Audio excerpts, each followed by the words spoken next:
Let's try, just try, and hear one person at a time, whether we agree with them or not. I don't like this motherfucker. I don't like him too. We are two different opposed people. He's right-wing, I'm left-wing. He's ugly, I'm good-looking. He's stupid, I'm intelligent. I have a long way to go. We are two fucking opposites. But let's try and understand so we can hear everyone. Yes, sir, you have a question.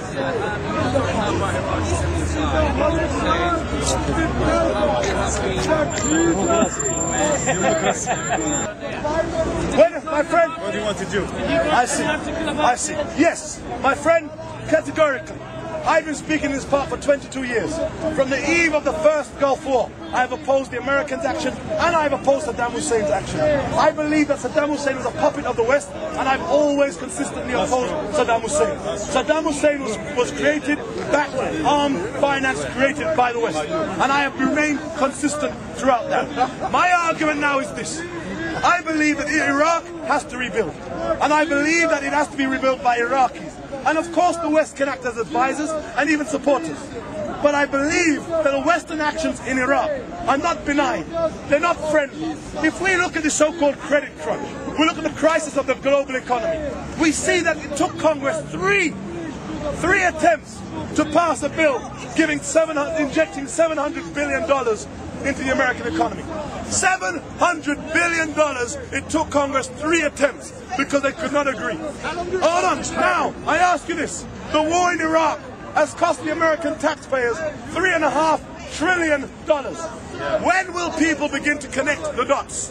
When will people begin to see the financial implications of how much this war has cost? The reality is now that Obama has become president, he claimed and suggests that he will withdraw troops within 18 months. Where does that leave Iraq?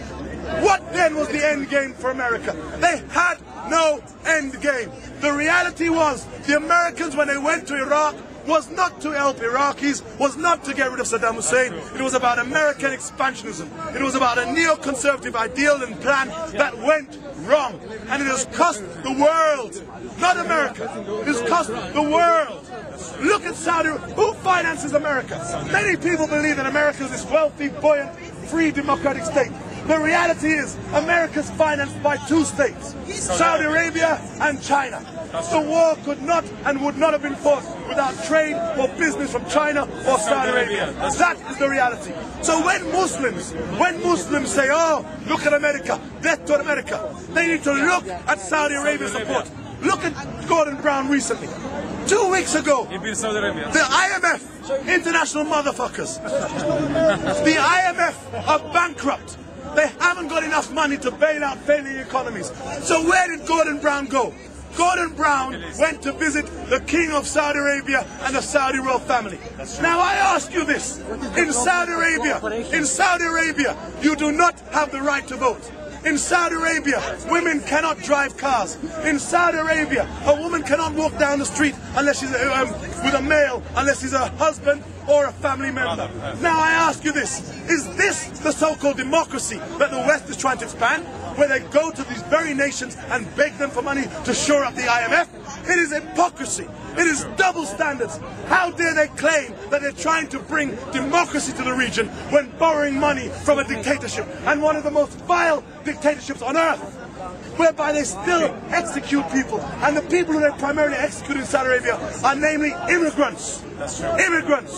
If you are black, Bangladeshi, or Pakistani living in Saudi Arabia, you are a second-class citizen. You go to Dubai. You go to Dubai, where you have these immigrants from all these other places, where they keep them on camps. Dubai is a fucking playground for white people, for Western nations, for holiday resort. But even them in Dubai, do they treat their own Muslim brothers with any dignity? That's not true. No, it's not true. Not true. Not true. Fuck you. Fuck Dubai. Fuck Dubai. That's true. Fuck Dubai and fuck Saudi Arabia. That's true. My friend, I tell you this. If they had democracy in Saudi Arabia, the House of Al Saud would collapse. If they had democracy in Kuwait, the Sabah family would be gone. If they had democracy in Egypt, Mubarak would be gone. If they had democracy in Qatar, Sheikh Ahmed bin Khalifa would be gone. To advise us to change our My friend, are you a Muslim? Yes. Your Quran tells you there are no kings true. and queens in Islam. In Islam. Where the fuck did the Yeah, Saudi that's royal true. family come from? Yeah. In Saudi Arabia, they've got like 5,000 fucking princes. That's some busy fucking queen. 10,000. Busy fucking queen. More than 10,000. You're against Islam. These damn sheikhs and Saudi princes who smoke cocaine and drink champagne. Nonsense, and call themselves Muslims. And the stain against Islam. The stain against Islam. It is these devils who control the holy city of Mecca and Medina. That's the reality. So my friend, in Dubai, you might have a bounty. You're wealthy now, everything's nice. You have tourism. You're building wonderful hotels and casinos for white people. Yes, for tourists. that's true. But what do you do for your own Muslim brothers? No, we don't. Yes, you Bangladeshi Muslim. Yes, brother. You bunch of fighters. Yes, true. You bunch of motherfucking snakes. My friend,